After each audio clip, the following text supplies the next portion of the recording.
안녕하십니까. 시사 끝장 유튜브 방송 배종찬입니다. 매주 화요일은 시사저널 유튜브와 함께하는 날입니다. 오늘도 시사저널 유튜브와 함께 궁금했던 점, 또 요동치고 있는 정치 현안을 깊숙이 들어가 보도록 하겠습니다. 자, 지금 여하튼 투표 결과가 남겨두고 있는 국민의힘이야 이제 뚜껑을 열어봐야 할 텐데, 뚜껑이 열린 더불어민주당은 지금 완전 뚜껑이 열린 상황입니다. 지금 대장동 추가 수사 관련해서도 지금 속보로 들어온 거 보면 교수님, 지금 나와 있는 속보에서는 검찰에서는 김용 전 민주연구원 부원장이 대선 때 8억 요원을 수수했다. 김용 전 부원장은 돈 달라는 적 없다. 뭔가 계속해서 추가 내용이 나오고 있습니다. 법정에서 나온 얘기 아니에요, 이건? 네, 그렇습니다. 법정에서 나온 얘기가 수사 얘기는 아닌 것 같고. 재판 내용이네요. 네. 재판 내용이고. 근데 그게 이제 인정이 되면은 이제 그 직접 뇌물죄가 논리가 성립하는 거거든요. 예. 왜냐하면은 그 대장동 일당한테 그걸 봐줬고, 그 다음에 그 돈이 선거 자금, 대선 자금 들어. 그 대선 누구 자금이야? 이명. 그러니까 요거 때문에 그게 굉장히 중요한 거고. 예. 이 본 수사에서는 아직 꼭지를 못 딴 것 같아요. 예. 428억. 428억 꼭지를 못 땄고. 예, 정확히 428억이 뭐가 관련된 돈입니까, 교수님? 그러니까 천화동인 1호 몫으로 챙겨놨다. 예. 근데 이게 이제 실현된 게 아니라 저수지라는 표현을 하잖아요. 예. 이게 담궈놓고 있다가 언제든지 갖다 빼서 쓸 수 있게끔. 그래서 한번 정진상이 돈을 달라 그랬더니 예. 김만배가 못 주겠다. 그랬더니 이 자식 미쳤나?라고 얘기했던. 근데 그것이 의미하는 바는 뭐냐면 여기서 실제로 돈이 넘어가지는 않았다라는 거 아니에요. 예. 그러니까 돈이 넘어간 증거는 없다는 거지. 예. 그러니까 쟤들이 이렇게 떳떳할 수 있는 거거든요. 입만 딱 닫아버리면, 김만배 입만 딱 닫아버리면 사실은 천화동인 1호는 그냥 김만배 것이 되는 것이고. 녹취록에 그 천화동인 1호의 그분이 그렇죠. 이재명 대표인지 아닌지는 확인할 길이 아직은 없는 거네요. 그렇죠. 네. 그렇게 그 녹취록의 증거 능력을 인정받기 힘들다라는 거예요. 왜냐하면은 김만배가 뭐라 하느냐면 사실은 돈을 벌었는데 나눠 먹어야 되잖아요. 나눠 먹을 때 자기 몫을 더 챙기기 위해서 거짓말을 했다 이렇게 얘기를 하는 거거든요. 나는 내 몫에서 또 저쪽도 반을 떼어줘야 되지 않느냐. 그러니까 내가 더 많이 받아야 된다. 이런 맥락에서 내가 거짓말을 한 것이다 이렇게 얘기를 하기 때문에 이걸 지금 꼭지를 못 딴 것 같고, 그다음에 이걸 꼭지를 못 따게 되면 이제 어떻게 되냐면 배임 있잖아요. 네. 배임이 이제 그 법정에서 첨예한 논란의 대상이 돼요. 왜냐하면 동기거든. 왜 그렇게 해줬냐 걔네들한테. 예. 근데 사실 내가 돈을 받았다면 깨끗하게 설명이 되거든요. 뇌물죄가 있으면. 그렇기 때문에 뇌물죄가 있으면은 사실은 법정에서 배임을 놓고 논쟁이 될 필요는 없어요. 그런데 이제 이걸 입증을 못하면 이제 배임을 가지고 논란이 붙는 거죠. 예. 근데 그럼에도 불구하고 내가 볼 때는 큰 무리는 없을 것 같다. 유죄가 나오기에는. 하지만은 또 다른 한편으로는 이게 혐의가 성립하기가 매우 힘든 게 또 배임이거든요. 예. 상당히 까다롭게 적용한단 말이죠. 그래서 판사에 따라서는 예를 들어서 곽상도 50억, 그다음에 윤미향 다 무죄 때렸잖아요. 우리가 볼 때 너무나 뻔한 사건인데도 판사에 따라서는 이런 수가 나올 수도 있거든요. 예.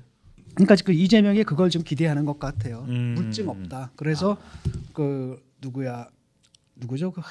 그 친명계 좌장 정성호 의원. 정성호 의원 시켜가지고 이제 이렇게 이제 그 갔던 거죠. 가가지고 특별 면회를 통해서 입단속을 했다. 특별 면회를 통해 가지고 입단속을 한 거고. 예. 그런 맥락에서 봐야 돼요. 뭐 정성호 의원이 뭐 그런 짓 할 사람은 아니다. 뭐 이런 얘기도 하는데 그거야 뭐 모르는 거죠. 왜 하필이면 특별히 그 사람 세 사람을 다 알고 그 세 사람과 동시에 다시 그 친분이 있긴 힘들잖아요. 예. 근데 하필은 그 세 사람을 민감한 시기에 찾아가서 그다음에 그 누가 봐도 이상한 말을 한 거예요. 이화영까지. 네. 이런 거는 누가 봐도 그런 것 같고, 그렇기 때문에 이쪽에서 메시지를 주는 거죠. 그러니까 무슨 얘기냐면 검찰에서 아직 물증 꼭지 못 땄어. 그러니까 너 절대 입 열면 안 돼. 그런 다짐을 이제 하러 간 거죠. 김만배도 마찬가지고. 예. 김만배 같은 경우는 일단은 그 자백할 동기가 없거든요. 자백하는 순간에 지금 다른 사람들 유동규라든지 이런 사람들은 자기가 그 김성태라든지 자기가 처벌 받을 각오를 하고 자백을 하는 거잖아요. 근데 김만배는 지금 그게 아니에요. 왜냐하면 내가 이제 하는 순간에 처벌을 받게 된다는 거죠. 그 다음에 428억이 날아가 버리게 된다는 거예요. 그러니까 이 사람은 사실 입을 열 동기가 하나도 없는 거죠. 그러니까 검찰이 아마 상당히 약이 오를 겁니다. 이 부분에 대해서. 교수님, 그렇다면은 일단은 수사가 더 될 수밖에 없는 상황이 되고. 근데 저기 지금 그 구속영장 아마 재청구를 할 겁니다. 아. 근데 이거 428억 가지고 할 수는 없을 것 같고 예, 예. 왜냐하면 이제 김만배 구속 기한이 지금 거의 다 끝나가거든요. 예. 근데 그 짧은 기간 동안에 얘가 마음을 바꿀 것 같지는 않아요. 아직 뭐 김만배로부터 뭐가 나왔다는 얘기는 뭐가 없는 나왔다는 거죠. 얘기는 없고 네. 그다음 그렇게 지나갈 것 같습니다. 예. 라고 한다면 이제 남은 거 있지 않습니까? 백현동하고 뭐 예. 정자동, 성남 FC도 있고요. 성남 FC는 이미 들어가 있고 예. 백현동 정자동하고 그 쌍방울 예. 이 세 건 가지고 이제 구속영장을 청구를 하겠죠. 음. 근데 이제 백현동하고 정자동 건은 이건 비교적 분명해요. 예. 대장동처럼 그렇게 복잡하지가 않거든요. 예. 비교적 분명하고 그다음에 아주 재미있게도 이재명도 이 부분에 대해서는 별로 언급이 없어요. 아. 반박을 못 해요. 예. 그리고 여기에 누가 들어가냐 김인섭이 들어가 있잖아요. 선대위원장 했던. 아하. 네. 그러니까 너무나 분명해 구도가. 그렇기 때문에 예. 뭐 이것도 사실 하나 들어가게 되면 뭐 최소한 5년에서 뭐 10년까지 나올 수 있는 이런 형이거든요. 백현동입니다. 네, 백현동.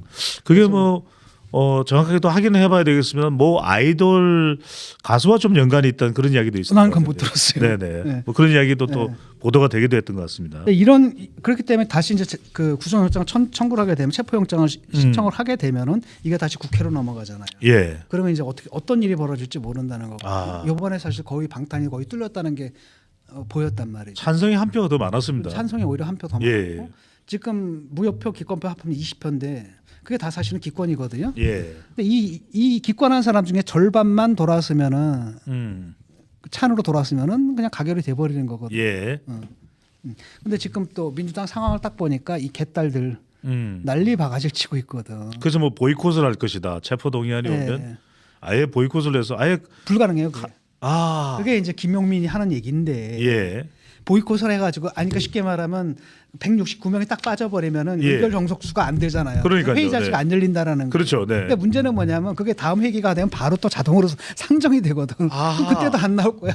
아. 그러니까 사실 가능하지 않은 거예요. 예. 가능하지 않은 거고. 자칫 잘못하면 비명계가 나오고 국민의힘 의원들이 나와버리면 그럼 넘어갈 실제 수도 있는 거고. 통과돼 버릴 수도 네, 있겠네요. 통과될 수도 있고. 아. 그러니까 지금 무기명 투표하니까 누가 뭐 했는지 모른다는 거 아니에요. 예. 이렇게 딱 해보면 169명 다 나가지 말자라고 하면은 나간 사람 드러나는 거 아니에요. 예, 예. 이런 문제고 그다음에 음. 그 당 무슨 또 당론 투표로 예, 예. 하자. 네. 이런 거 당론으로 당론을 부결을 갖다가. 하자. 그럼 네. 만약에 당론을 하게 되면 당론을 갖다가 따르지 않게 되면 예. 누구처럼 되는 거예요. 아. 그때서 꼴 나는 거죠. 아. 그러니까 그런 안들이 나오는데 내가 볼 때 그다지 실현 가능성이 없다. 예, 예. 왜냐하면 그러잖아도 반발해가지고 이번에 수많은 사람들이 찬성 던지고 10명이 찬성 던지고 20명 넘게 지금 무효표 기권표를 던졌는데 예. 이 사람들 자각을 하게 되면 이 사람들이 알았어 막 가자고 나올 수가 있는 거죠. 그래서 이번에 이제 그 표결 결과를 보고 일단은 검찰이 그 정당성을 획득한 거잖아요. 쉽게 말하면 우리가 이렇게 얘기를 하고 예. 민주당에서는 우리 보고 정치 검찰이니 정치 보복이니라고 얘기를 했는데 예. 그런 민주당의 말에 심지어는 민주당 의원들도 예. 동감하지 못한다는 사실이 드러난 거잖아요. 아하. 그러니까 일단은 검찰로서 모멘텀을 얻은 거예요. 예. 그렇기 때문에 다음에 이번 건은 아니다 하더라도 이번 건 가지고 다시 하는 건 좀 무리가 있고 용거거든요. 예. 굳이 그럴 필요 없고 아직 남은 게 뭐가 있습니까? 백현동 정자동 그다음에 좀 새로운 수사가 예. 보강되고 난 다음에 저 쌍방울 이걸 가지고 다시 또 할 수가 있는 거죠. 예. 교수님 보시기에는 이렇게 이재명 대표의 팬덤 지지층인 개딸 양아들이 정말 파닥파닥하고 있거든요. 왜냐하면 색출해내겠다. 38명 리스트든 44명 리스트든 또 이렇게 거론이 되고 있는 상황이면 이렇게 되면 다음번에 체포 동의안이 올 때 우리가 누군지는 모릅니다만 이 찬성이나 또 기권이나 무효표를 던졌던 더불어민주당 의원들이 이렇게 되면 좀 쫄게 되나요? 아니면 오히려 아니 뭐야? 난 내가 하고 싶은 대로 갈 거야. 내 길을 갈 거야. 아니, 요즘 용기를 이렇게 얻은 되나요? 거예요. 왜냐하면 그런 생각을 했던 사람들이 자기가 소수라고 생각을 했는데 예. 생각해 보니까 경우에 따라서 40 몇 명까지 되거든요. 예. 이거 제가 지금 봤거든요. 예. 그러니까 예를 들어가지고 이상민 의원 같은 경우에 예.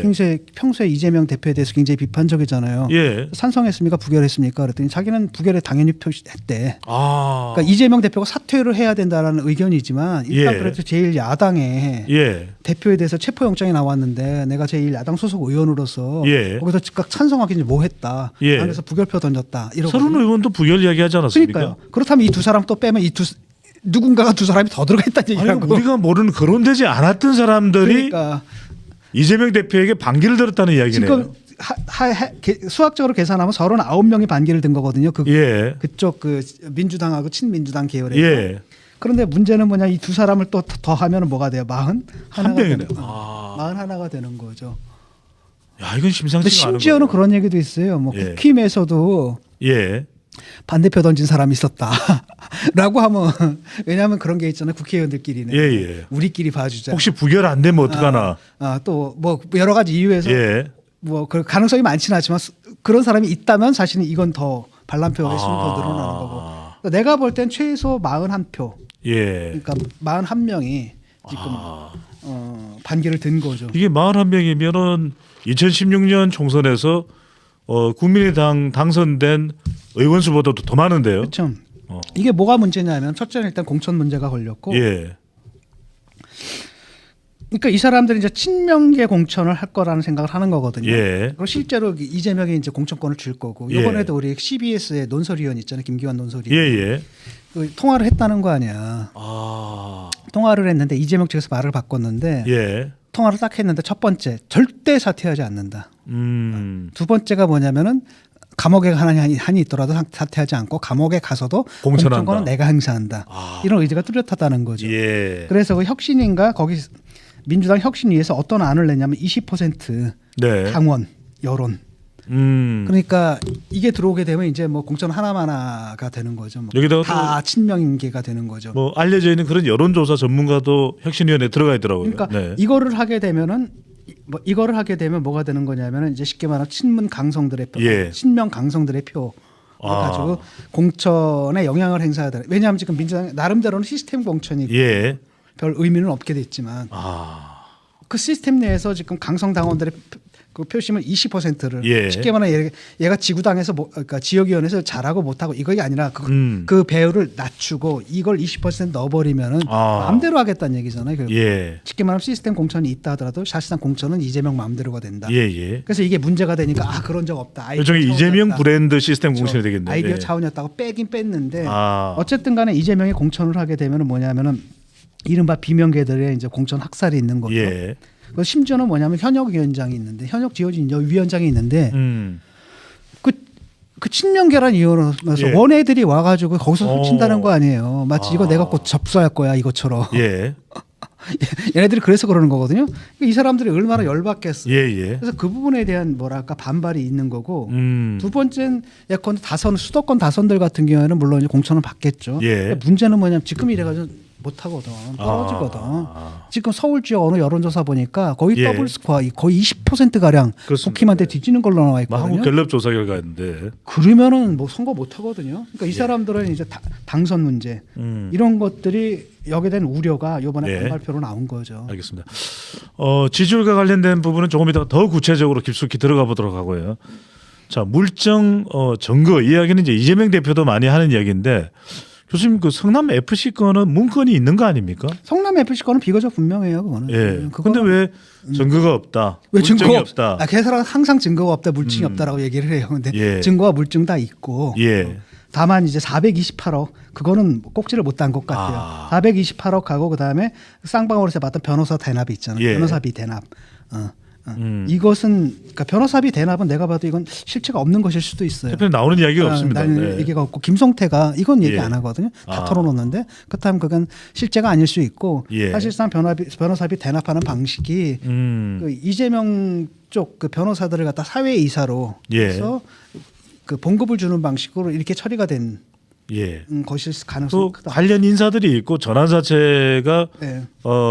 부지기수로 발행되다 보니까 그런 의심을 살 수는 있었겠네요. 네. 그러니까 이제 요 두 꼭지가 지금 두 꼭지를 잡아내지 못한 거 하나는 이제 나가리가 된 거고 예. 하나는 428억 같은 경우에는 꼭지를 못 땄거든요. 내가 볼 때. 예. 꼭지를 못 땄는데 이러다 보니까 사실은 검찰이 열심히 수사를 하긴 했지만은 국민들은 이미 알고 있잖아요. 상식선에서는 알고 있는 그것과는 좀 거기에 그 기대치에는 못 미치죠. 수사 자체. 예. 그러니까 그걸 믿고 지금 치고 들어와서 뭐 증거가 없다 그런 얘기를 하는 거예요 지금. 예. 근데 증거가 없는 게 아니라 그걸 뺀다 하더라도 배임하고 뇌물 있잖아요. 예. 형량이 같아요. 아. 그러니까 배임만 예컨대 대장동에서 배임만 성립해도 같은 형량이고 다만 이제 뇌물이 입증이 되면 배임을 굳이 증명할 필요가 없는 거예요. 예. 그냥 동기가 다 그냥 그대로 설명이 됩니다. 어허. 그런 차원의 문제가 있는 거고 성남 FC는 누가 봐도 빼도 박도 못하는 이거는 왜냐하면 그 판례가 있잖아요. 예. 박근혜 판례보다도 훨씬 더 명확하거든요. 분명히. 예. 그래서 이거는 빠져나가지 못할 것 같고 특히 백현동 같은 경우는 김인섭이라고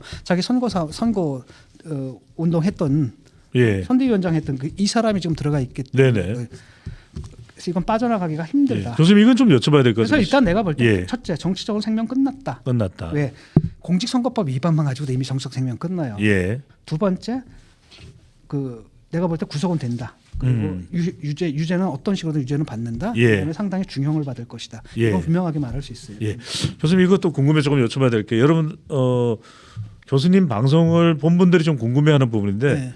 그 CBS 한판 승부에서 얼마 전에 그 조상호 변호사가 나와서 성남 FC 관련해서 교수님하고 조금 이견을 보인 부분이 있는데 예. 그 부분은 어떻게 좀 우리가 이해를 해야 될까요? 아니요, 걔네들 그게 공식 라인이고 변호인이니까 아하. 그렇게 얘기를 하죠. 그러니까 변호인들이 여러 가지가 있는데 보통 예. 내가 만나 끝난 다음에 방송 나오면서 뒷담화를 얘기를 하거든요. 네. 왜 그래요? 알면서 딱 그러면 아유 저도 힘들어요 하면서 가는 사람들이 있거든. 이 사람들은 알아. 아는데 이제 자기 공식 입장 때문에 이제 그렇게 예. 얘기를 해야 되는 사람이야. 자신이 이제 이 소속돼 있는 그 조직에 대해서 유리하게 또 말을 할 수밖에 없는 사정이 있는 거네요. 그러니까 조상원과 이 사람한테 쓱 얘기하니까 안 넘어오네. 예. 그냥 끝까지 가더라고. 왜냐하면 성남 FC의 그 관련 기업들의 문건이 있다는 것은 그거는 검찰의 주장일 뿐이다. 그 이야기인 거죠. 그게 말이 되나 검찰? 네. 아니 검찰의 주장일 뿐이라는 거 그게 다 증거가 첨부가 될 텐데 그거 예. 있는지 없는지는 그리고 관계자들이 다 이미 다 실토를 했고 그래서 관계자들까지 다 기소가 됐거든 기업의 관계자들까지. 예. 근데 아직 없는 것처럼 얘기를 하죠. 교수님 이것도 좀 여쭤보겠습니다. 그래서 또 한 누군가는 이 성남 FC 관련해서 네이버에서 한 이 시민단체인가요? 통해서 이제 희망살림 통해 가지고 희망사lim 통해 주는데 이게 마치 뭐 외국의 축구단이 그 말도 뭐 안 되는 유네스코 소리죠. 광고라는 말도 건 안 되는 소리지. 좀 한 말씀 설명을 해주시죠. 그러니까 간단한 거예요. 그러니까 외국의 축구단이 유네스코를 통해 가지고 그걸 줬단 말이죠. 예. 라고 했는데 그 대가로서 청탁을 들어준 게 있냐 없냐. 핵심은 성남 FC. 그러니까 엉뚱한 일을 갖다 지금 들어쓰는 거예요. 그러니까 아니, 그러면 유네스코는 아무런 대가 없이 그냥 한 것이고. 아니 예. 그거 뭐 유네스코까지 갈 필요 없어. 국내에서도 기업들이 그 축구단 후원하잖아. 예. 그 얘기를 들으면 되는 거예요. 아. 그게 왜 우리가 문제냐? 대가가 있는 게 문제죠. 네가 문제는 건 뭐 그걸 통해 가지고 네이버가 네. 뭡니까? 민원이 있었고 그 민원을 성남시에서 들어준 거 네. 대가가 있느냐 없느냐 그게 핵심이지 무슨 그러니까 그런 식으로 거짓말을 해요 변호사가. 예. 근데 문제는 뭐냐? 그게 자기들 지지자들한테 그 변호사의 거짓말이 통할지 몰라도 아하. 법정에서 통하겠냐라는 거예요. 예. 재판정에서는 그러니까 무슨 기업이 뭐 나이키니 뭐니 무슨 기업에서 유네스코한테 예. 돈을 냈는데 그래서 그 대가로 유네스코에서 너희들이 그 기업에 무슨 민원을 들어준 게 있냐라는 거야. 있어요 없어요? 없죠. 없죠. 그게거든. 근데 네이버 같은 경우에는 40억을 주기로 했단 말이야. 40억 후원하는 건데 재밌게도 뭐냐면 이재명 임기 동안만이야. 아. 두 번째 40억도 한꺼번에 준 게 아닙니다. 끝나면은 10억. 하나 민원 들어주면 10억. 민원이. 그다음 그거 확인하고 또 10억. 이렇게 네 번에 나눠서 주거든. 예. 그러니까 그 인과관계가 너무나 분명하잖아요. 이런 건데 결국은 앉아가지고. 대가성이 핵심인 거네요. 그렇죠, 대가성. 성남 FC가. 그러니까 그 제3자 뇌물죄 핵심적인 법익이 바로 뭐냐면은 공직의 불가매수성이거든. 공직은 결코 돈으로 사서는 안 된다. 안 된다. 그렇죠. 그렇기 때문에 그 돈을 내가 취한 게 아니다 하더라도 한 푼도 안 취했다 하더라도 그 자체가 왜냐하면 그러면은 돈 많은 사람들이 공직을 갖다 좌지우지하는 상황이 올 수 있고. 예. 그러면 안 되죠. 그래서 그것이기 때문에 변호사가 법률적으로 말도 안 되는 거짓말을 한 거지. 근데 그거를 갖다 이제 지지자들은 믿을지 몰라도 네. 근데 이게 저기랑 똑같이 되는 거야 조국이랑. 왜냐하면 그때 조국 사태 때도 내가 계속 조국한테 뭐라 그랬습니까? 정치적으로 대응하지 말아라. 법적으로 대응을 해라. 예. 정치적으로 거짓말을 하면은 지지자들 만족시키지 몰라도 법원감도 욕 먹는다 판사님한테. 그러니까 판결문에 나오잖아요. 예. 객관적 물증이 있음에도 불구하고 객관적 물증에 반하는 얘기를 자꾸 한다. 거짓말한다는 얘기거든요. 인턴십 같은 부분이죠. 네. 그러니까 이번에도 실렸더라고. 예. 정경심 때도 그렇고. 그러면 형량에 굉장히 불리하게 작용하는 건데 이재명도 마찬가지거든요. 그런 뻘소리를 하는 게 뻘소리가 지지자들한테 통할지 몰라도 예. 법원에서 그따위 얘기를 해봐. 판사가 그러잖아요. 그러니까 예컨대 유네스코가 그래서 걔네들한테 뭐 인허가권을 줬나요? 아니잖아.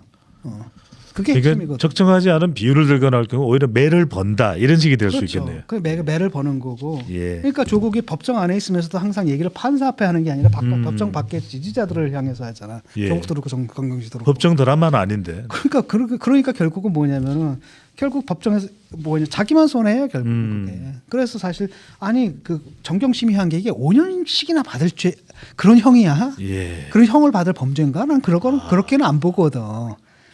근데 생각을 오히려 해봐. 그것을 확인하거나 인정하거나 그랬으면 훨씬 반성하지 적게 않는 것에 받겠지. 대해서 내가 볼 때는 한 3년이면 아. 3년이면 그때 우리가 이제 했거든. 우리가 그때 예. 딱 얘기를 했는데 우리는 대충 2, 3년 정도 똥밥 딱 굴렸는데 예. 4년 딱 나오는 거 아 판사님이 완전 빡치셨구나. 아, 빡친 결과다. 이번에도 그 조국 2년 나왔잖아요. 예, 예. 그것도 보니까 판사님이 좀 빡쳤구나. 아. 이거 그 이재명도 지금 똑같은 짓을 하는 건데 네. 저게 지금 바깥에 신날지 모르지만 법정 가봐 이재명 법정에서 몇 마디 했어요. 아, 한 마디도 못했죠. 공직선거법 위반 관련해서. 한 마디도 못했어요. 네. 할 말이 있냐 그냥 없다. 그렇죠. 예. 바로 그 부분입니다. 공직선거법 위반에서 제일 이제 핵심은 두 가지입니다. 하나는 이제 이 김문기 전 성남도시개발처장을 아는지 여부. 근데 사진도 제시되고 지금 곳곳에서 나오는 증언은 어떻게 해외 연수를 같이 가고 골프까지 쳤고 그리고 주고받은 연락처도 있는데 서로가 몰랐다? 과연 이걸 어떻게 인식해야 될까? 또 하나는 이제 국토교통부가 압박을 가했다. 이 부분은 국토교통부가 공문으로 그런 적이 없다. 이건 어떻게 대응하기가 상당히 이거는 두 번째 거는 안 예. 돼요. 두 번째 건 대응 자체가 안 되고 예. 첫 번째 건 어떻게 대응하느냐면 안다라는 말이 상대적이다라는 거지. 아, 뭐 잘한다, 친하다는 뜻은 아니, 친하다는 뜻으로 쓴 거다. 아, 이제 이렇게 지금 말을 지금 바꾸고 있거든. 예. 근데 이게 판사한테 통하나? 예. 왜냐하면 중요한 게 문제. 아주 잘 아는 건 아니라서 몰랐다고 했다. 그러니까 아주 잘하는 예. 것은 뭐 아니라서 몰랐다고 했다. 아니면 그때 그렇게 얘기를 하든지 네. 알긴 알지만 그 친한 사이는 아니다라고 얘기를 하든지. 예. 근데 그게 아니거든. 난 전혀 모르는 사람이고 나는 관계가 없다. 그다음에 그게 그냥 하는 거짓말이 아니라 뭐랑 상관이 있는 겁니까? 대장동 예. 사업 전체의 비리 문제랑 연결되어 있는 이런 거짓말이기 때문에 예. 그게 이제 그런 식으로 빠져나갈 수는 없을 거라고 봐요. 예. 그러니까 결국은 이 두 가지는 반박 불가. 예. 통하고 그다음에 형량의 문제인데 예. 최소한 말도 안 되는 것도 했건데 내가 그 형 뭐 그때 뭐였지? 그때 그게 뭐였냐면 형을 갖다 정신병원에 아, 예. 넣으라고 한 적 없다. 예. 그것도 대... 100만 원 받았거든. 예. 그 무효형이란 말이야. 예. 그런데 이거는 그 거짓말에 비해 봐. 규모가 완전히 차원이 다른 거잖아. 예. 최종적으로는 대법원에서 이제 파기 무죄 한송이 됐지만 그게 이제 50억 클럽하고 네. 권순일하고 뭐 이렇게 연결된 김만배하고 연결되는 그러니까 그 스토리죠. 형과 관련돼서 그 진술만으로도 1심에서는 그러니까 1, 2심에서 예. 1심, 2심. 1심에서는 유죄를 받았어요. 아, 네. 근데 그거 자체가 보면 어떻게 됐습니까? 네. 그때도 100만 원 유죄를 받을 경우 100만 원이거든. 예. 근데 이거는 그것과 비교해 보면 훨씬 엄청난- 막중한 사안인데. 통한 거고 그다음 한 번만 네. 하는 게 아니라 여러 번 인터뷰를 통해서 얘기를 했고. 음. 근데 이거는 뭐 빼도 박도 못 하고 이것만 가지고도 이미 끝난 거예요. 네. 그다음 이것만 가지고도 민주당이 지금 480억인가를 물어내야 되는 상황이에요. 진정 교수님께 진작에 좀 여쭤보시는데 진정현 교수님은 배종찬 소장을 알고 있으시죠? 우리는 알죠. 네. 지난번에 CBS 갔을 때는 약간 모른 척 하셔가지고 뭐 아재 개그 때문에 뭐 네. 싫다. 뭐 그 차 네. 차도 안 주고 네. 달라 그랬는데 안 주고. 여러분들 시사저널 시사극장 네 많은 구독 더 또 열심히 방송을 채워 나갈 수 있도록 하겠습니다. 자 더불어민주당 지지율입니다. 조금 이따가 뭐 대북 송금 관련해서는 뭐 더 이야기할 내용들이 있으면 좀 다루도록 하고요. 자 이재명 대표에 막아낼 수 있다. 이 위기를 극복할 수 있다라고 하는 것과는 다르게 지금 더불어민주당 지지율은 뭐 폭락이라고 해도 과언이 아닐 정도입니다. 이전에 국민의힘보다 지지율이 높았던 때와 비교해보면 정말 상전벽해다. 이런 이야기가 격세지감이다. 이런 얘기가 나오고 있는데 일단 한국 갤럽의 조사 결과를 보면은 두 정당의 지지율 차이가 10%포인트 차이가 나고요. 그다음에 교수님 호남 40대 화이트 갈라는 전통적으로 이제 민주당 지지성에 강하고 호남은 더불어민주당의 아성이고 또 문재인 전 대통령의 핵심 지지 기반이 그 이전에 김대중 대통령도 마찬가지로 호남 40대 화이트 갈라인데 흔들리고 있습니다. 그러니까 그동안에도 이재명 사법 리스크가 없었던 것은 아닌데 그래도 버티던 호남 40대 화이트 갈라 이른바 호사화가 흔들리는 이유는 뭡니까? 뭐 이번에 가장 큰 게 부결됐지만 사실상의 가결이거든. 예. 그러니까 법적으로는 뭐랄까 부결이지만은 예. 정치적으로는 가결이거든요. 아하. 그걸 보고 이제 흔들리기 시작하는 거죠. 이게 예. 지금 한반인데 이번에 들어왔는데 두 번째 체포 동의가 들어오면 어떻게 될 것인가. 그런데도 그 지금 민주당을 주도하는 그 세력들은 아직도 반성 못하고 지금 저짓을 하니 예. 이래야 되겠느냐 이런 실망감들에 지금 그래서 뭐 여론조사 기관마다 좀 차이는 있지만 전반적인 기조는 민주당이 지금 하락세고 예. 김이 약간 전당대회 컨벤션 효과 때문인지 약간 상승세고 그렇게 해서 점점 벌어지는데 네. 더 중요한 건 수도권이거든요.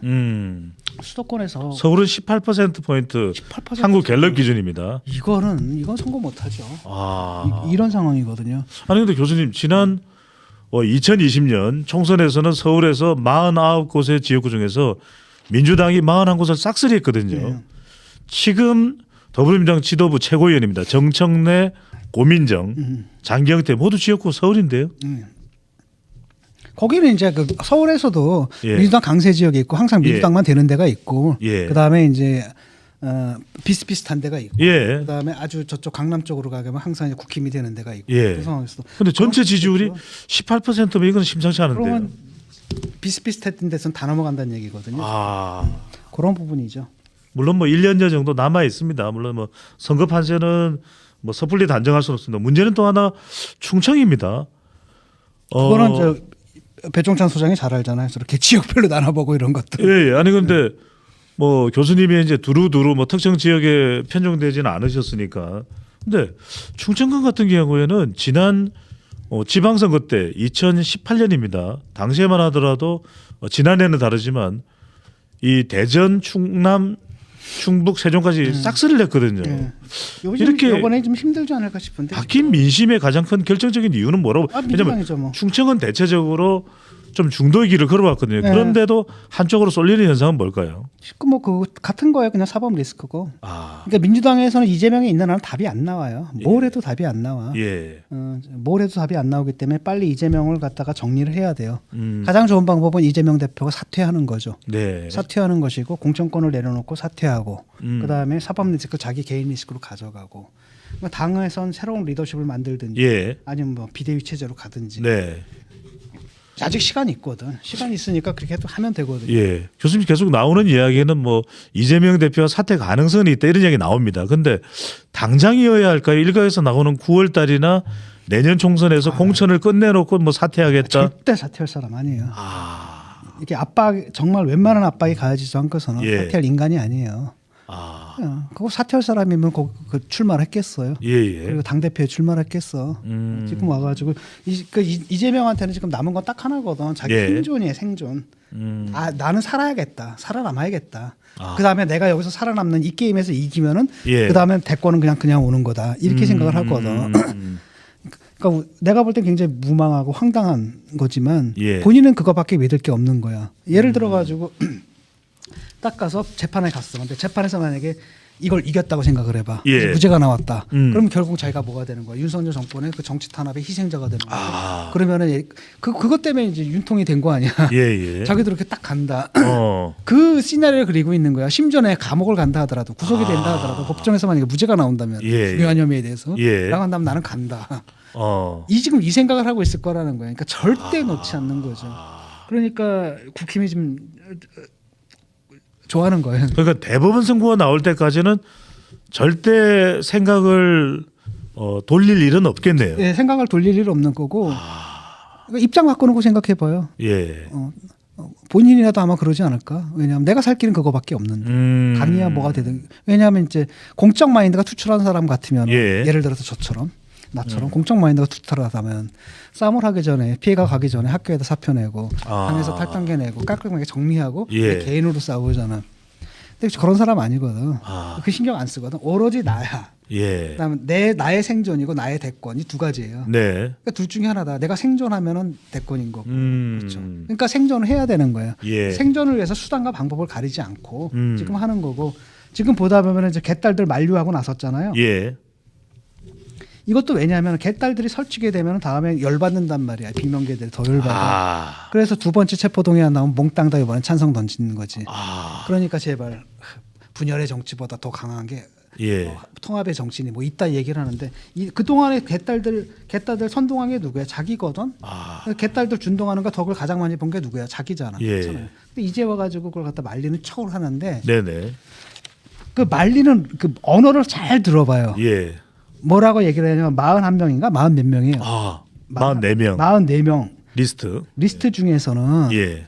아닌 사람도 있다는 거예요. 쉽게 말하면 이상민 의원 같은 경우는 부결 던졌는데 그러니까요. 찬성표 던진 걸로 나오잖아. 예, 예. 부표 던진 걸로 나오는데 그다음에 그냥 찍힌 거죠. 몇몇 사람이 있다는 거야. 5명 네. 중에 1명은 잘못 들어갔다는 거지 이름이. 예. 그 얘기를 하면서 그 한 명은 얼마나 억울하겠냐라는 얘기를 하거든. 5명 중에 1명은. 예. 그러면 그럼 그 한 명이 아닌 나머지 4명은 억울하지 않다는 얘기야? 당해 싸다는 얘기야? 그 얘기야 지금. 그렇잖아요. 예. 그 나머지 4명이 부표를 던졌든 3표를 던졌든 그런 짓 하면 안 된다가 아니라니까. 예. 괜히 쉽게 말하면 이 사람들 찬성표 던졌는데 아니 예. 부결표 던졌는데도 찬성한 걸로 지켜주 욕먹은 사람들 그렇게 네네. 욕을 먹다 보면 욱해가지고 나중에 다음에 뭐가 돼? 아. 에이씨 이럴 바에는 아예 찬성표 던지자. 예. 이럴 수 있다라는 걱정을 표명하는 거지. 미칠 거 없다. 그렇지. 이것 자체가 해서는 안 된다라는 윤리적 판단에서 나온 게 아니에요 예, 지금 이게 이 사람은. 교수님 근데 이렇게 중차대한 시기인데 박지현입니다. 박지현 전 비상대책위원회 공동위원장이죠. 여성인데 이재명 대표 생적사 사적생 뭐 해야 된다 이렇게 이야기했는데 근데 또 사퇴 이야기는 아니라고 또 이렇게 또 밝혔습니다. 이거는 무슨 의미입니까? 그러니까 이게 박지원이 문제가 많아 얘가. 아. 아니 그러니까 애초에 자기가 비대위원장일 때 그 공천 준 게 누구야? 하하. 본인이잖아. 주면 안 되지. 그럼 줘놓고서 이제 와가지고 그때 이재명 대표 공천을 주지 않았더라면 당 대표가 될 일도 없었을 테고. 자기가 줘놓고서 아. 이제 와가지고 뭐 이런 짓 하는지 잘 모르겠는데. 예. 그 뭐 하라는 얘기야 지금도. 그러니까 출두하라는 얘기인 것 같은데. 예. 대체로 그런 것 같아요. 사퇴하라고 하니까 대안이 없다라는 거잖아. 예. 대안이 없다. 그러다 보니까 사퇴도 못하는. 그러니까 그 말이 누구냐면 유인태 전 의원장. 전 의원의 말도 그거거든요. 지금 예. 사퇴하라고 싶은데 사퇴해도 좀 대안이 없기 때문에 사퇴하라고 못하겠다. 그러니까 최대한 일단 걸어봐라라는 거예요. 예. 왜냐하면 아까도 얘기했잖아요. 아까 배임 같은 건 한번 다퉈볼 만하거든 법리적으로. 그렇죠. 예. 그 다음에 428억. 그 다음에 변호사비 대납. 예. 검찰이 꼭지 못 땄단 말이야. 그럼 판사가 딱 볼 때는 명장 판사가 볼 때는 아니 그래도 국민들한테 가장 관심 있는 428억 꼭지 못 땄네. 예. 변호사비 대납 없네. 근데 얘가 또 뭐야? 제1야당의 대표네? 예. 라고 했을 때 꼭 구속할 필요 있느냐 이런 판결을 내릴 수도 있어요. 예. 그럼 이제 판이 확 또 바뀔 수 있거든. 그렇죠. 구속영장이 네. 기각이 기각이 돼버리면. 네. 그러니까 실제로는 꼭 그것 때문은 아닌데 네. 기각이 된다라고 하면 그것이 갖고 있는 정치 효과가 있기 때문에 한번 그렇게라도 한번 해보라는 얘기가 지금 박지원하고 유인태의 예. 말이에요. 아. 근데 이재명은 겁이 예. 많아요. 유동규가 그러더라고 겁이 많은 사람이라고. 그 재판 갈 때마다 항상 사람들 데리고 가서 예. 우르르 데리고 다닌다 그러잖아요. 네네. 그러니까 그 모험을 하기에는 가슴이 좁아가지고 못한다는 그렇군요. 얘기지. 방금 전에 그 유동규 전 본부장 말씀하셨는데 지금 재판하고 나오면서 뭐 인터뷰를 한 것 같은데 자기는 할 이야기 다 이제 솔직하게 이야기를 하고 처벌을 받겠지만 좀 선처를 호소한다 이런 이야기를 했더라고요. 네, 그게 맞는 태도죠. 예. 왜냐하면 법정에서 진실을 밝히는 것이거든요. 예. 자기가 딱 한 만큼만 처벌을 받는 게 그게 정의니까. 그래서 자기는 다 협조했고 그다음에 예. 선처를 바란다. 그다음에 그거 양형할 때 참고하거든요. 이 사람이 네네. 재판을 받는 태도가 뭔가. 예. 그걸 보고 하니까 현명한 선택을 한 거죠. 유동규는. 정정원 의원님 너무 감사드립니다. 아까도 슈퍼챗을 보내주셨는데 또 보내주셨습니다. 너무 감사드리고요. 좋은 곳에 더 나은 방송을 위해서 활용할 수 있도록 하겠습니다. 자, 이 대목에서 교수님 저는 절대로 이해가 안 되는 것 중에 하나가 지금 개딸이겠죠. 이번 체포 동의안 부결 뭐 등등의 내용에 대해서 7적 7명의 적입니다. 문재인 전 대통령 이름이 올라와서 저는 깜짝 놀랐습니다. 이게 무슨 일입니까? 그러니까 황당한 거죠. 이 사람들 광기가 어디까지 가느냐. 아니 이제 그러면 문재인 이낙연도 쳐내고 문재인도 쳐낸다는 이야기입니까? 문재인 그 밑에가 또 누구냐가 이낙연이고 예. 그다음에 제일 마지막 제 꼬트라이가 7명입니다. 이상민 의원이더라고요. 그래서 이상민 의원이 굉장히 억울해하더라고요. 아니 이상민 의원은 부결을 했다는데 이거 너무한 거 아닙니까? 걔들한테 중요한 게 그게 사실이 중요한 게 아니거든. 믿음이 예. 중요한 거지. 어차피 걔네들은 사실을 믿음으로 대체한 상태라는 거예요. 예. 근데 여기까지 가다 보니까 이제 광기인데 예.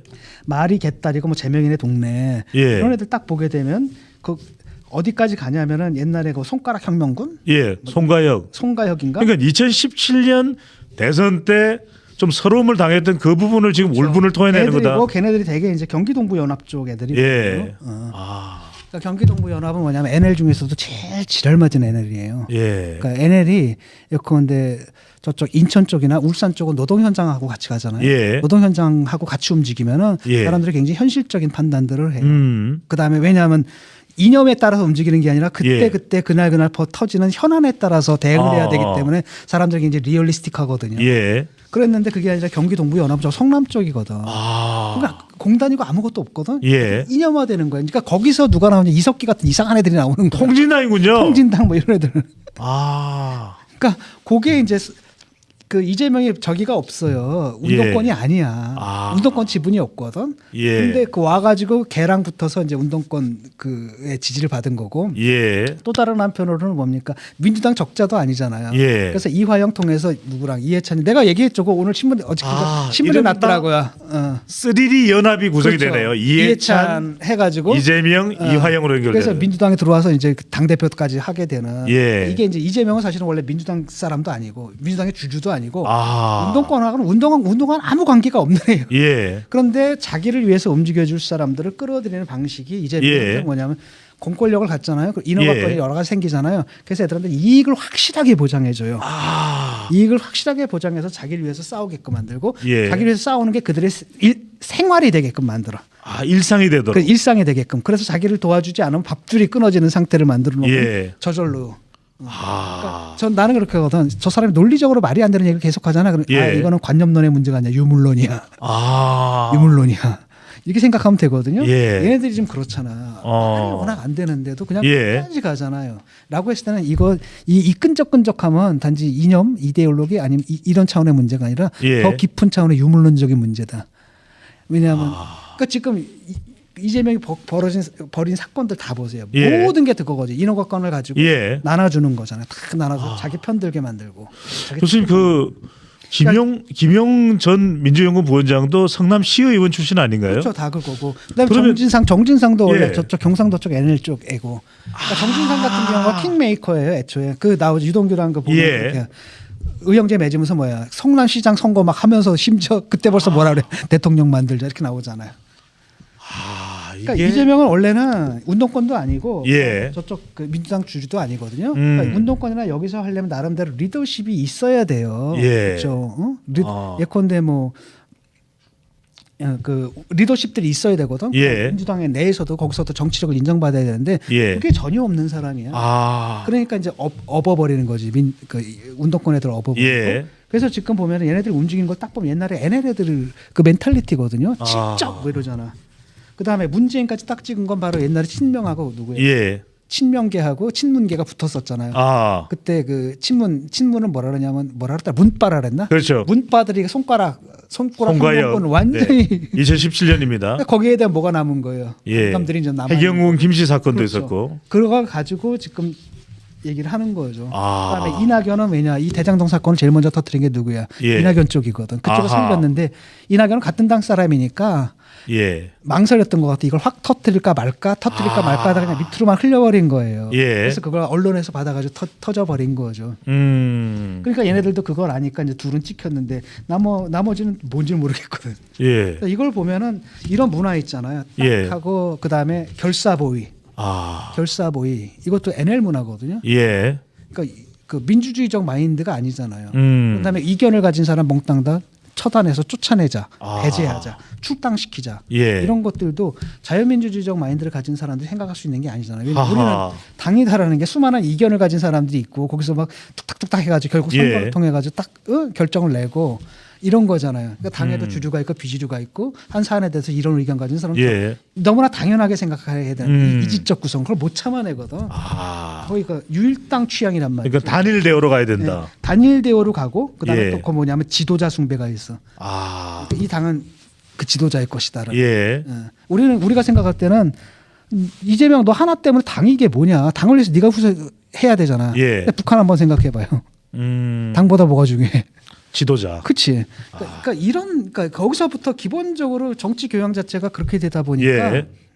물론 그 사람들이 몽땅 그 북한 추종자라는 얘기는 아니에요. 그러니까 애초에 그런 마인드로 학습을 받은 사람이라서 그게 남아 있는 거야. 네. 그러다 보니까 이런 데서 이제 그런 경향들이 이렇게 드러나는데 그게 이제 중도층이 볼 때 황당한 거지. 뭐야? 아. 도대체 얘들 뭐지? 네. 이런 사건이 지금 벌어지는 거예요. 교수님 여기서 좀 궁금한 게 하나 있습니다. 아니 그러면은 정치 뭐 13단은 아니더라도 정치 한 10단 가까울 이해찬 전 대표는 전 총리는 이렇게 논란이 될 거라는 걸 이재명 대표가 그런 의혹의 인물이라는 걸 몰랐을까요? 아니 똑같은 놈이에요. 이재명 아니 그러니까 이해찬 체제가 조국 사건을 만든 게 이해찬이고 같이 가는 거죠. 그냥 그 흐름으로. 그러니까 민주당이 옛날하고 달라진 거예요. 예. 옛날에 그 김대중 그다음에 노무현의 민주당 예. 그리고 사실은 끝자락 문재인까지도 그 끝자락에 속해요. 이 사람들하고 예. 이해찬은 운동권이잖아요. 제 아. 운동권 출신이거든요. 예. 그러니까 마인드가 달라요. 아하. 마인드가 다르고 왜냐하면 이쪽은 쉽게 말하면 서구 민주주의를 추종했던 사람들이고 예. 이쪽은 약간 인민민주주의자들이거든. 아. 나를 포함해서 운동권들은. 예. 그러니까 서구 민주주의를 훈련받은 적이 없어. 학습받은 적 없고 항상 뭐라고 변하고 부르주아 민주주의고 예. 원래 민주주의 자유민주주의라는 건 원래 부르주아들의 계급 이해를 위한 아하. 것에 불과해. 예. 이렇게 그 젊은 시절에 배웠던 사람들이고 예. 그다음에 그런 조직 문화, 정치 활동하는 이런 문화가 다 운동권 문화란 말이에요. 아. 이게 옮겨진 거예요. 그러다 예. 보니까 사실 문재인은 노무현 같은 카리스마가 없었기 때문에 예. 이해찬 체제고 거기에 얼굴마담을 이렇게 얹혀 있었던 거예요. 아. 얼굴마담을 얹혀 있었던 거죠. 그러니까 아무 예. 결정을 못 하는 거지. 조국 사태 아하. 같은 경우는 확실히 잘랐어야 되는데 그걸 못 하잖아. 그래서 그거고 그다음에 다음 타자로 누굴 찍은 거야 지금 이재명을 찍은 거야. 예. 원래는 이해찬도 이재명 주고 싶지는 않았을 거야 아마 조국 주고 싶었겠고 아. 그다음에 그게 안 되면 누굽니까 누구야 저 밑에 부산에 누구지 네네. 브루킹 사건 있잖아요. 예예. 그 친구 주고 싶었겠고 경남지사 김경수. 김경수 네. 주고 싶었겠고 이러게지. 그러면 교수님 설명대로라면 이해찬 전 대표의 세력이 절대로 이낙연을 밀어줄 리는 없는 거네요. 그러니까 그렇게 꼭 세력화됐는지 모르겠지만 예. 그것도 그냥 이재명한테 간 거고 그 역할을 누가 한 거냐면은 김만배가 소개시켜줬다 그러더라고. 아. 이화영을. 그러니까 이화영을요? 이화영이 이제 둘을 연결시켜 주는 거거든. 예. 이해찬하고 이재명을 아. 다리를 놔준 거고.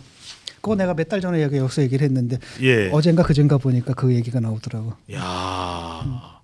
그럼 김만배의 역할이 결코 적지가 않네요. 쉽지가 않죠. 아. 이렇게 된 거예요 지금. 그래서 예. 지금은 이제 대안이 없는데 내가 볼 땐 대안이 없진 않거든. 예예. 이재명이 아웃되잖아요. 그럼 어떤 사태가 벌어지는지 누가 뭐 그런 얘기를 하든 이재명 아웃되는 순간 윤석열 위기야. 아 오히려. 이재명이 아웃되면 그때 예. 윤석열 위기거든. 왜냐하면 지금 경제가 너무 안 좋아. 아. 경제가 너무 안 좋아 지금. 근데 이게 물론 예. 그 대통령 탓은 아니잖아. 그거 알잖아 우리가. 그렇죠. 그럼에도 불구하고 사람들은 누구 탓해요? 대외 환경이 안 좋으니까. 네. 그래도 그럼에도 불구하고 누구 탓합니까? 그렇죠. 힘들면 또 대통령. 왜냐하면 그게 대통령의 임무 중에 하나야. 욕 먹는 게. 그렇죠. 비가 안 와도 뭐 대통령 그렇죠. 탓하니까. 예. 근데 그런 상황인데 예. 아주 뭐랄까 국힘에는 굉장히 행운이지. 이재명이라는 캐릭터가 이게 보통 캐릭터가 아니거든. 예. 보통 캐릭터가 아닌데 얘가 딱 버티고 있는 한은 우리는 막 가도 된다. 지금 예. 막 가는 중이죠. 아니 교수님, 근데 지금 말씀하신 대로 그 대안이 없지는 않다. 그러면은 대안을 만들면 돼요. 대안은 생기게 돼 있거든. 예예. 아니 김대중 대안은 뭐야? 노무현 대안은 뭐야? 그냥 없어지면은 생기는 거예요. 항상 그렇게 생각. 독재 국가서나 그러잖아. 박정희 없으면 어떻게 돼? 우리 박정희 없이 잘 살고 있잖아. 지금. 김일성 없으면 어떻게 돼? 북한은 잘 살지 못해도 김일성당은 크게 다르지 않게 그냥 또 살아가는 거란 말이죠. 그냥 없애면 생겨요. 그럼 누군가 또 나올 것이다. 누군가 나오고 뭐 김부겸이 됐든 정세균이 됐든 정세균이 됐든 아니면 또 젊은 세대가 됐든 내가 볼 때는 이걸 기회로 삼아가지고 확실한 리더십을 만들면 되거든. 젊은 리더십을. 젊은 사람들 한 40대 정도로 40대나 50대 초반, 40대 후반으로 해서 쫙 하면은 되는데 이걸 지금 안 하는 거지. 오히려 그러면은 더 젊은 세대 중 MZ 세대까지도 흡수 가능할 수도 있을 그렇죠. 텐데. 그렇게 되면 되는데 그게 그 일이 지금 민주당의 지금 시스템상 망가져가지고 그 일이 지금 안 되는 거예요. 자, 교수님 이낙연 전 대표 이야기를 조금 더 해보겠습니다. 이낙연 전 대표는 지금 가장 억울할 사람 같은데 가만히 있으면 돼요. 체포 동의안 부결을 배후 조정했다. 또 심지어는 지금 영구 제명, 영구 당원 박탈이다. 이런 이야기가 나오는데 이제 이낙연 전 대표하면은 교수님도 아시지 않습니까? 호남의 대표적인 정치인이고 또 지금 서울 여론에도 상당히 영향을 또 미칠 수도 있고 또 중도층 유권자들도 중도적 성향도 있고 이낙연 전 대표가 오히려 이렇게 뭐 말살할 게 아니라 끌어안는 게 맞는 거 아닙니까? 그렇죠. 근데 그러니까 그 개딸들이 지금 하는 짓은 그 민주당을 갖다가 혐오 기피 정당으로 만드는 일들을 지금 하고 있거든요. 혐오 기피 정당으로 만드는 일들을 하고 있고 누군가가 나서서 예컨대 정세균이든 김부겸이든 아니면 뭐죠 김부겸 같은 경우 내가 볼 땐 괜찮은 것 같은데 나서서 약간 혼란을 좀 수습해주는 역할을 하고 리더십은 새로운 리더십 있잖아 젊은 층으로 이 가는 게 좋거든요. 요즘 김혜영 전 최고위원이 어떨까요? 뭐 김혜영도 좋고 뭐 박용진도 있고 또 뭐 여러 사람들이 있잖아요.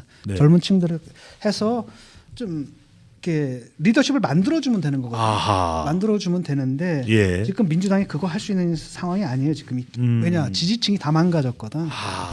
지지층이 다 망가진 겁니다. 지금 뭐냐면 이게 어떻게 보면 처음에는 이게 긍정적이에요. 왜냐 옛날에는 알잖아 지역위원회 해서 막 이렇게 하고 막 지금 국힘 상황을 봐. 김기현 이 라인. 민주당도 그랬거든. 근데 그 노무현 때 딱 들어오면서 이제 참여 민주주의를 통해서 일반 당원들이 들어온 거야. 정말 당을 사랑하는 사람들이 들어와서 했단 말이지. 그땐 굉장히 진보적이었거든요. 근데 그게 이제 타락이 돼가지고 지금 개딸이 돼버린 거야. 이렇게 되다 보니까 이제는 당이 어쩔 줄 못해. 쟤들한테 끌려다니게 돼버린 거거든. 그러니까 사실은 지금 국힘에서도 그 일을 하는 게 이준석이니 이런 애들이 옛날에 그 노무현 때 그거야. 그건데 노무현 그 정권 때는 걔들이 그 열린우리당 만들면서 이른바 친노들이 그 주도권을 잡는 데 성공했지. 바람을 몰고 왔죠. 근데 여기서는 성공하지 못한 거지. 근데 얘네들이 성공을 하잖아. 그 다음에 민주당이 걸었던 그 길을 또 걸을 뭐랄까 위험이 굉장히 커지지. 그때쯤 되면. 알겠습니다. 근데 거기까지 국힘은 다행인지 불행인지 일단 거기까지는 못 가는 것 같고. 네네. 자 이번에는 바로 내일입니다. 여러분들 과연 어떤 결과가 나올지 궁금한 바로 이 국민의힘 전당대회 조금 더 짚어보고 다른 현안 또 짧게 이야기 나눠보겠습니다. 교수님 결선 갈까요 안 갈까요? 모르겠어요. 지금 5대5인데 5대5라고 얘기를 하더라고요. 그러니까 그날날 달라지잖아요. 처음에는 무조건 결선 간다라고 했는데 근데 여론조사 딱 보니까 이건 뭐 압도적이네. 그러니까 이 결선 안 가고 1차에서 끝낼 수 있겠네. 그다음 실제로 그 사람들이 또 그렇게 얘기를 해. 우리 1차에서 끝낼 거다. 왜냐하면 지난번에 컷오프 했을 때도 거의 뭐 49점 몇 %로 김기현이 얻었대. 그렇다면 거기서 이제 떨어져 난 컷오프 된 사람들 표 있잖아요. 그 표를 합치면 그 당시에 이미 50을 넘었다는 얘기고. 넘는다는 이야기죠. 그러면 사실 이번에도 그 다음에 또 대통령의 개입이 있었단 말이에요. 그 이후로도 여러 차례. 지금 전당대회 또 윤석열 대통령이 참석하게 돼 있는 거죠. 그렇죠. 대통령실에 개입이 있고 그게 이제 또 많은 사람들은 뭐 윤핵관은 아닌데 그래도 대통령 따라가야 되는 거 아니에요? 이렇게 생각하는 사람들한테 일종의 김기현 대세론 이런 사람들 도움이 됐기 때문에 그래서 1차에서 끝날 것이다. 그 다음에 실제로 1차에서 끝내는 걸 목표로 삼았어요. 김기현 캠프는. 그리고 상당수 그렇게들 믿고 있었는데 그렇게 또 조짐이 흘러갔는데 갑자기 투표를 딱 보니까 이건 또 뭐지? 여기서 모른다. 그래서 지금 정확하게 모르고 근데 오히려 교수님 말씀대로 각자 결집의 의미도 있으니까 1차에서 끝나지 않는다. 아. 이쪽이 조금 더 우세하더라고요. 교수님 어쨌거나 저쨌거나 근데 김기현 후보의 이 땅땅땅 의혹이 그렇게 치명적이지는 않은 이유는 뭘까요? 그러니까 문제는 문제인데 문제는 문제인데 전당대회에 치명적인 영향, 결정적인 타격을 주지 않은 이유는 뭘까요? 당내에서 지금 그러니까 큰 문제는 없는 것 같아요. 근데 그게 아마 당 대표가 되면 계속 부담이 되긴 될 거예요. 예. 왜냐하면 해명이 잘 안 되거든. 아니 그냥 땅을 팔지. 보통 두 가지잖아요. 예. 알았습니다. 내가 내놓겠습니다. 예. 하면 되는 거거든. 그걸 안 하더라고. 끝까지 갖고 있는 이유가 뭐지? 교수님 또 하나 궁금한 게 초반에는 참 천하람 바람 돌풍이 상당했거든요. 근데 점점 전당대회 날짜에 가까워지면서는 좀 천하람 바람이 잘 안 불고 있다. 땅 얘기한 게 내가 볼 때 땅 얘기하게 되면 그 주도권을 누가 가져가야 되냐면 저기가 가져가거든요. 누구죠? 그 황교안이 가져가요. 예. 황교안이 그렇잖아요. 땅 얘기하면서 사퇴하십시오. 예. 사퇴하십시오. 사퇴하십시오. 근데 여기 딱 끌려가게 되면 천하람이 사실은 처음에 그렇잖아요. 안철수가 원래 싸워야 되거든. 예. 대통령실이 딱 그러면 그냥 그때 팍 치고받고 싸웠어야 해서 딱 선이 만들어지거든. 예. 근데 그걸 안 한 거야. 그랬더니 그걸 누가 가져가? 천하람이 가져간 거지. 근데 천하람 같은 경우는 이번에 또 땅에서는 누구한테 놓쳐버린 거예요. 예. 황교안한테 놓쳐버린 거지. 그러니까 뒤늦게 여기다 가세를 했는데 그렇게 되면 이제 황교안 이중대가 되어버리거든요. 예. 그래서 차라리 거기에 그러면 황교안은 그렇게 가라 그러고 나는 네거티브 안 하겠습니다라고 하고 공천 얘기를 한다라든지 이래야 되는데 약간 거기서 삐끗한 부분이 있어요. 예. 그래서 바람이 크게 불지는 않았고. 예. 교수님 일각에서는 좀 이준석 전 대표가 너무 부각됐던 것이 오히려 천하람이 조명받지 못했다 이런 이야기도 있던데. 그런 측면도 분명히 있겠고. 그래서 뭐 근데 또 하나는 뭐냐면 그런 거거든요. 개혁의 바람이 확 불려면 절실함이 있어야 되는데. 옛날에는 그랬거든. 대권 가져와야 될 거 아니야. 예. 정권을 가져와야 될 거 아니야. 그러니까 그때는 보수층들이 뭐냐면 악마하고도 그러니까 메피스토펠레스하고 내 영혼을 팔 준비가 다 돼 있었던 거야. 보수고 나버리고 일단은 누구든지 뭔 얘기를 하든 간에 일단은 정권만 가져오면 된다라고 해서 이준석한테 표를 던졌는데 조금 전에 그 사람이 누구라고요, 교수님? 메피스토펠레스. 영혼 장사라잖아요. 좀 하나 저 오늘 또 뭐 악마 이름 알고는 가야 되지 않겠습니까? 파우스트에 나오는 그래 영혼까지라도 팔 준비가 돼 있었는데 지금은 권력을 가졌거든 정권을. 그러니까 그런 절실함이 없는 거야. 그러니까, 그때랑은 다르다. 그러니까 좀 2021년과는 다르다. 이렇게 시끄럽게 가지 말고 좀 이렇게 조용히 가자. 이게 좀 크다 보니까 똑같은 예컨대 이준석처럼 똑같은 바람개를 한다 하더라도 근데 뭐 프로펠러가 막 돌아간다고 생각해서 지구에서 막 날아가잖아요. 근데 화성에서는 어때? 희박하잖아요. 대기가 희박하니까 거기서 날기 힘들잖아요. 약간 아이고. 그런 분위기 차이도 분명히 있어요. 우주 근데 천문학까지. 뭐지? 잘 봐요. 요번에 만약에 요번에서 천하람이 둘이 됐다? 예컨대 2등이 됐다? 그럼 또 뭐랄까 본선에서 또 교수님 2등은 누굽니까? 천하람입니까 안철수입니까? 몰라. 그거 다 묻지 마. 나도 모르니까. 아니 그 사람들 저기를 내가 어떻게 알겠습니까? 근데 하나는 뭐냐면은 어쨌든 그럼에도 불구하고 많은 사람들이 아직까지는 그럼에도 불구하고 김기현이 당 대표가 되는데 지장이 없을 거다. 그런데 문제는 뭐냐면 이런 식의 그 흔들리고 이러는 거 있잖아요. 안철수가 치고 나오고 그다음에 뭐 천하람이 치고 나오고 이런 것들이 당 전체로 보면 나쁘지가 않거든. 왜냐하면 흥행이 되잖아. 그다음 또 하나는 뭐냐 민주당에서는 그게 안 되거든. 투표율이 높다는 건 흥행한 겁니다. 그렇죠. 흥행한 얘기예요. 관심이 많다라는 거고. 그다음에 사람들이 아직 그 당에 대한 희망을 버리지 않았다는 얘기란 말이야. 그런데 이제 민주당하고 딱 비교해봐. 민주당 그게 안 되잖아. 지금. 대안 세력이 없잖아. 치고받는 사람 자체가 없고 그나마 몇 마디 하는 사람 잘라내자 제명하자 뭐 영구 뭐 제명하자 뭐 이따위 얘기를 한단 말이야. 이걸 딱 보는 순간에 오히려 천하람이 등장하고 안철수가 등장해가지고 오히려 좀 다채롭게 보이게 해서 그나마 국민의힘이 내가 볼 때는 이제 앞으로는 좀 나빠질 텐데 그나마 그래도 저당에 비하면 아직은 좀 살아있다는 느낌을 준 거예요 이번에. 그러니까 그래서 이견을 가진 사람들이 굉장히 중요하다니까. 황교안 후보가 또 맹활약을 했습니다. 그리고 황교안 후보는 나 또 앉아가지고 부동 선거 연거 얘기만 할 줄 알았는데 너무나 멀쩡하게 정상적으로 선거 운동을 하더라고요. 자, 황교안 안철수 두 후보가 또 공동 기자회견을 했습니다. 김기현 사퇴해야 대통령실 전당대회 개입을 끝까지 밝힐 것이다. 과연 어떤 내용으로 나올지도 최종 결과 지켜보도록 하겠습니다. 교수님 남은 시간이 별로 없는데 자, 이 일본 강제징용 제3자 변제 어떻게 총평하십니까? 등신짓한 거죠. 외교적 완패입니다.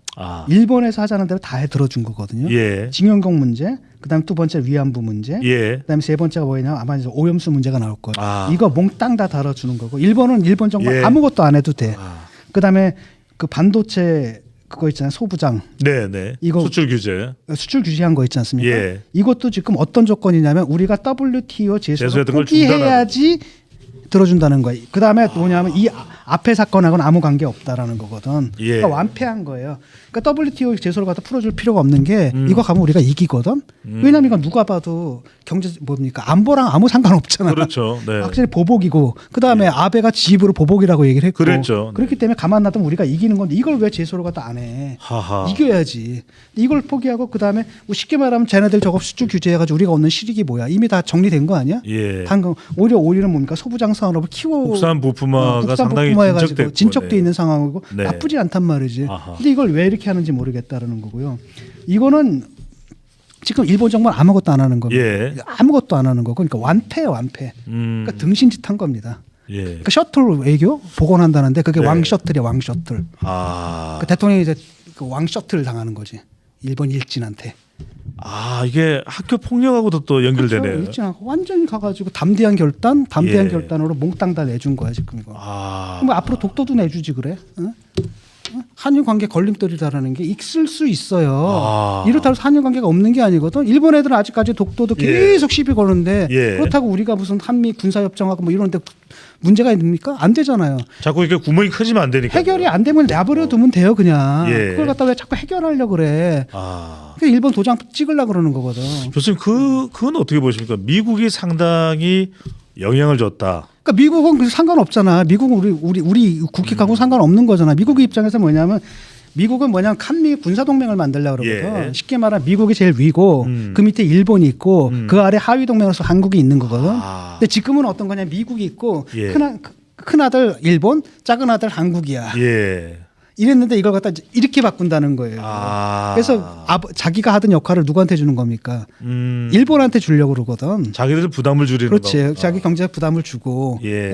이라고 한다면 사실 옛날에 미국이 하던 역할을 일본이 하게 되는 거고 예컨대 약간 미국이 우리한테 약간 하던 상전 노릇 같은 것들을 일본이 또 할 수 있는 거예요. 아. 여러 가지 문제가 생기거든. 예. 예를 들어서 중국이 뭐예요?